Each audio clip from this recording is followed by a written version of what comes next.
Hello students, Subhasa here, lecture number 6, potential energy of a system of charges. Students, last lecture तक हमने दो charge की potential energy कैसे find करें वो हमने देखा था। उसका इक्वेशन आया था U इक्वल टू के Q1 Q2 divide by R।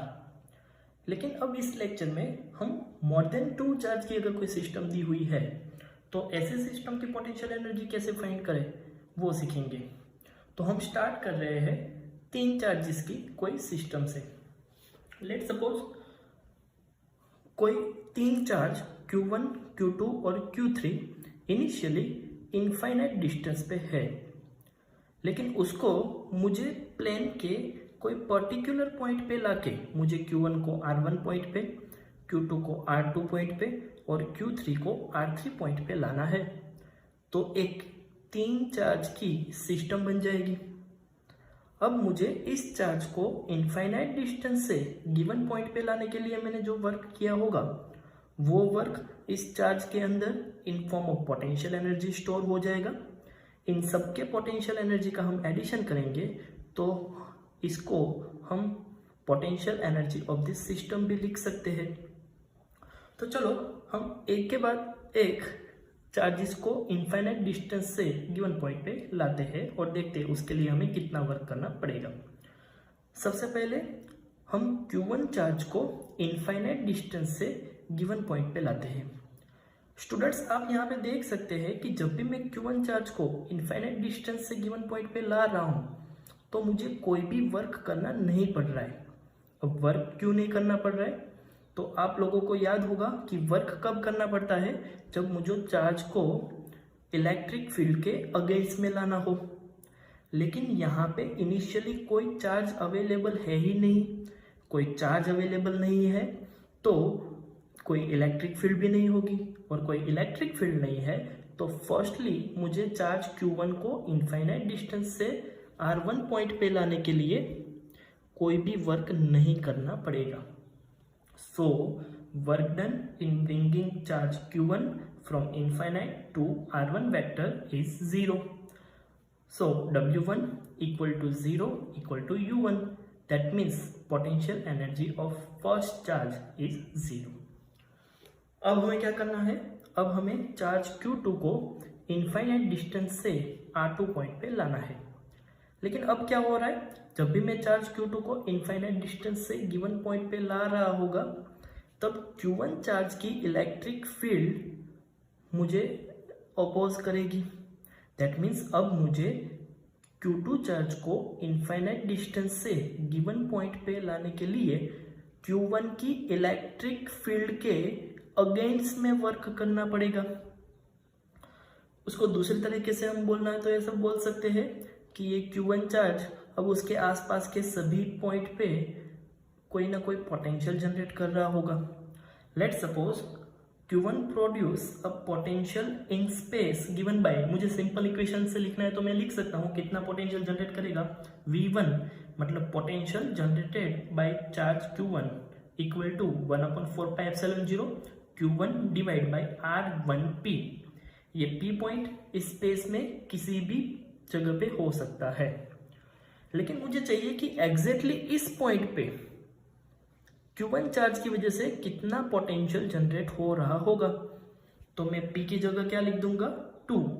तो वो हो जाएगा potential due to charge Q1 at R2 vector is V1, bracket में मैंने लिखा हुआ है R2 vector, that means potential due to charge 1, लेकिन कहाँ पे?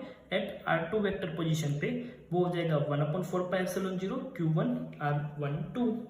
यहाँ पे R12 वेक्टर क्या है? तो वो distance between charge Q1 and Q2 है। अब मुझे चार्ज Q2 को इनफाइनाइट डिस्टेंस से इस पॉइंट पे लाना है। तो मैं इस इक्वेशन का यूज करूंगा जो हम लेक्चर 1 में पढ़ चुके हैं, potential equal to potential energy divide by test charge. तो यहां से मैं लिख सकता हूं potential energy U equal to QV, और इसको मैं पोटेंशियल एनर्जी है तो इसको equal to work done W भी लिख सकता हूं। तो work done to bringing charge Q2 from infinite distance to point R2, तो तो यहाँ से मैं लिख सकता हूँ W2 इक्वल टू कौन से चार्ज को लाना है, Q2 को। हमें जिस पॉइंट पे लाना है उस पॉइंट पे पोटेंशियल कितना है, तो वो हमने देखा, इस पॉइंट पे पोटेंशियल है V1 R2 वेक्टर। चलो वैल्यू पुट करते हैं। Q2 एज इट इज रहेगा, V1 R2 वेक्टर की वैल्यू है 1/4πε0 Q1 डिवाइड बाय R12, उसके साथ Q2 मल्टीप्लाई होगा तो फाइनल आंसर हो जाएगा 1/4πε0 Q1 Q2 divide by R12, और इसको मैं बोल सकता हूँ potential energy of two charge 1 and 2। अब क्या हुआ, charge Q1 and charge Q2 उसकी पोजीशन पे आ चुके हैं। इस दो चार्ज की सिस्टम का पोटेंशियल एनर्जी हुई U2 1/4πε0 Q1 Q2 divide by R12। अब नेक्स्ट क्या करना है, नेक्स्ट मुझे Q3 चार्ज को इनफाइनाइट डिस्टेंस से R3 वेक्टर पॉइंट पे लाना है। अब जब भी मैं उसको इनफाइनाइट से इस पॉइंट पे ला रहा हूँगा तब मुझे यहाँ पे दो इलेक्ट्रिक फील्ड के ऑपोज में आना है, एक तो Q1 चार्ज की इलेक्ट्रिक फील्ड और दूसरा Q2 चार्ज की इलेक्ट्रिक फील्ड। दूसरी तरीके से मैं ऐसे भी मान सकता हूँ कि Q1 चार्ज भी इस पॉइंट पे कोई ना कोई पोटेंशियल जनरेट कर रहा होगा और Q2 चार्ज भी इस पॉइंट पे कोई ना कोई पोटेंशियल जनरेट कर रहा होगा। तो Q1 and Q2 both charges produce a potential in space given by, space पे किसी भी पॉइंट पे Q1 और Q2 की वजह से पोटेंशियल लिखना है तो मैं डायरेक्टली ऐसे लिख सकता हूँ V12, that means potential due to charge 1 and 2 equal to 1/4πε0 Q1 upon R1p, वो चार्ज 1 की वजह से पोटेंशियल है, plus 1/4πε0 Q2 upon R2p।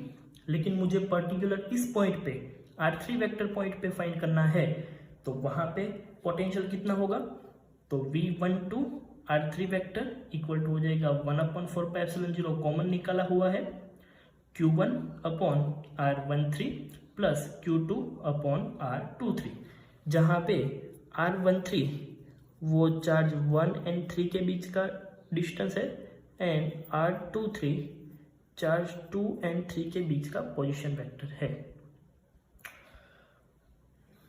So now अब हम Q3 को इनफाइनाइट डिस्टेंस से इस पॉइंट पे ला रहे हैं तो कितना वर्क करना पड़ेगा, work done to bringing a charge Q3 from infinite to the point R3 vector equal to W3 equal to कौन से चार्ज को लाना है, Q3 को। जिस पॉइंट पे लाना है वहां पे पोटेंशियल कितना है, तो वो है V12 R3 वेक्टर। बस अब वैल्यू रखनी है V12 R3 वेक्टर की वैल्यू और उसका मल्टीप्लिकेशन Q3 के साथ, तो वो हो जाएगा 1/4πε0 Q1 Q3 divide by R13 plus 1/4πε0 Q2 Q3 upon R23। उसको मैं बोल सकता हूँ potential energy of third charge U3। अब मुझे टोटल पोटेंशियल एनर्जी फाइंड करनी है इस सिस्टम की। So total potential energy of this system वो क्या हो जाएगा, वो तीनों पोटेंशियल एनर्जी का एडिशन हो जाएगा, that means U equal to U1 plus U2 plus U3 equal to 1/4πε0 Q1 Q2 upon R12 plus Q1 Q3 upon R13 plus Q2 Q3 upon R23। तो स्टूडेंट्स इस तरह से हम किसी भी सिस्टम की पोटेंशियल एनर्जी फाइंड कर सकते हैं। लेकिन जब भी कोई न्यूमेरिकल या फिर एग्जाम में किसी सिस्टम की पोटेंशियल एनर्जी फाइंड करने के लिए पूछे तो हमें इतनी बड़ी प्रोसेस करने की ज़रूरत नहीं है। आपने यहाँ पे एक चीज़ नोटिस की होगी कि यहाँ पे तीन चार्ज है Q1 Q2 और Q3। तो इसकी जब पोटेंशियल एनर्जी फाइंड कर रहे हैं तो रियल में इसमें है क्या, पोटेंशियल एनर्जी का फॉर्मूला है 1/4πε0 Q1 Q2 अपॉन R। लेकिन जब तीन चार्ज की सिस्टम है तो उसमें चार्ज कौन कौन से है, तो हमें दो दो की पेयर बनानी है, मतलब Q1 Q2 Q1 Q3 and Q2 Q3। अब ये सारी की सारी पेयर को जब हम कंसीडर कर लेंगे तो हमें टोटल पोटेंशियल एनर्जी डायरेक्टली मिल जाएगी। एक एग्जांपल मैंने यहाँ पे दिया हुआ है, यहाँ पे मैंने एक ऐसी सिस्टम ली हुई है जिसमें चार चार्जेस है और मुझे इसकी पोटेंशियल एनर्जी फाइंड करनी है। चार्जेस कुछ इस तरह से रखे हुए हैं Q1, Q2, Q3 and Q4। अब इसकी पोटेंशियल एनर्जी फाइंड करनी है तो जैसे मैंने आगे बताया क्या करना है, हमें दो दो की पेयर बनानी है। यहाँ पे कितनी पेयर बनेगी तो मैं यहाँ पे आपको बता दूं, यहाँ पे Q1 Q2, Q2 Q3, Q3 Q4, Q4 Q1, Q2 Q4 and Q1 Q3, ऐसे कुल मिला के कुछ 6 पेयर बनेगी। तो हम सबको कंसीडर करेंगे तो हमें पोटेंशियल एनर्जी मिल जाएगी। तो इसकी पोटेंशियल एनर्जी क्या होगी, potential energy of this system U equal to सब में से 1/4πε0 कॉमन निकाला, Q1 Q2 upon R12, Q2 Q3 upon R23, Q3 Q4 upon R34, Q1 Q4 upon R14, Q1 Q3 upon R13, Q2 Q4 upon R24। सबका addition करेंगे तो हमें total potential energy of system मिल जाएगी। तो इस तरह से हम किसी भी सिस्टम की पोटेंशियल एनर्जी इजी मेथड से फाइंड कर सकते हैं।